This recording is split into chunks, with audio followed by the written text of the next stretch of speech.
storms destroy. Your heart just goes out to all of them, you know? Yeah, it's serious stuff. I mean, like I say, 3 generations in that house. I mean, you just can't replace something like that. No, and then can't. the property and the lives that are lost. So it's not anything to be too messed around with, for sure, especially in the dry season like this. Let's take you outside. It has been a beautiful run of weather here in July in the Willamette Valley and everywhere west of the Cascades in Oregon and Washington. Really pleasant temperatures, 82 again today.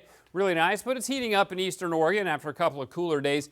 Not so much so that it's like overly hot. I mean, 90 degrees in Bend and Prineville in July. That's par for the course, basically. A little toasty in Malheur County with 100 degrees down that way, and that spreads up towards the Boise area. 91 in Pendleton, 94 in Medford, and 50s and 60s along the Oregon coast, where we had some fog and low cloud today, but that burned off too.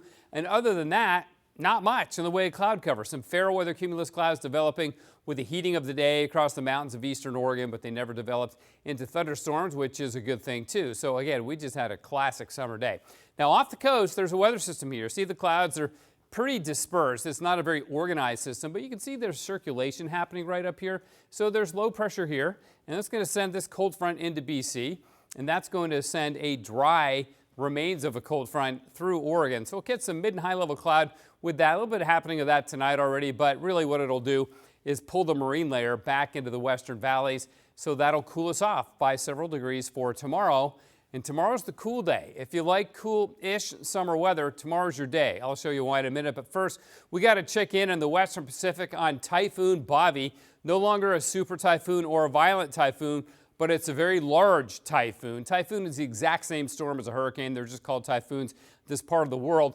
The good news about the path of this is that it's missing a direct hit on Taiwan. It's now shifting to the north and east of the island, and here is the path exactly. Passed by Guam last Monday, and now, again, here we go, right past Taiwan, very close, but the winds will be out of the north there, so they won't get the worst of it. It'll make landfall early tomorrow morning, our time, in mainland China, and then weaken as it goes inland, as tropical systems typically do. Sustained winds about 80 miles an hour, but there's still going to be a lot of wind, a lot of rain, potentially flooding rains and storm surge with that system.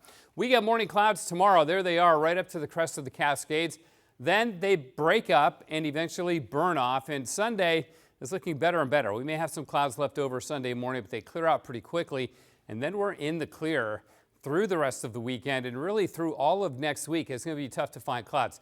Now, what about that big hot air mass that's back to our east over the Intermountain West and the northern plains? It's still going to develop here. This is Monday, but it's not getting far enough west to really push the extreme heat over Oregon and Washington. It's close, but not close enough. We still have kind of flabby low pressure off the coast that'll help to keep us on the cooler side, even as this big hot air mass tries to recede to the west. I don't think it's going to get close enough to really put us under the gun for like upper 90s or triple digits. So we're in pretty good shape that way. 67 degrees right now in Portland, freezing level 13,900 feet. All right then, morning clouds and then sunny.